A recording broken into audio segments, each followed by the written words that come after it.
জান্নাতে যাবে আর যারা জাহান্নামে যাবে তারা কখনো সমান নয়। যারা জান্নাতে যাবে তারাই হচ্ছে সফল কাম। সুবহানাল্লাহ পড়েন। এখন সিদ্ধান্ত আপনার নিতে হবে, আপনি কই যাবেন, আমি কই যাব। আল্লাহ তো বলে দিলেন, the people of heaven and the people of hellfire are not equal. The people of heaven gained the ultimate success. সর্বোচ্চ সফলতা অর্জন করেছে তারা, জান্নাতি হয়েছে যারা। ঠিক কি না? সফলতার মানদণ্ড আল্লাহ কোরআনে অনেকগুলো দিয়েছেন। কোথাও বলেছেন قد أفلح المؤمنون الذين هم في صلاتهم خاشعون, সফল হয়েছে তারা, ঈমান এনেছে যারা।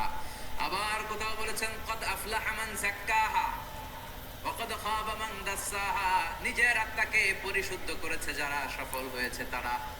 আবার সূরা হাশরের 20 নম্বর আয়াতে আল্লাহ বললেন, জান্নাতে ঢুকতে পেরেছে যারা, সফল হয়েছে তারা। জান্নাতে ঢুকতে কোনো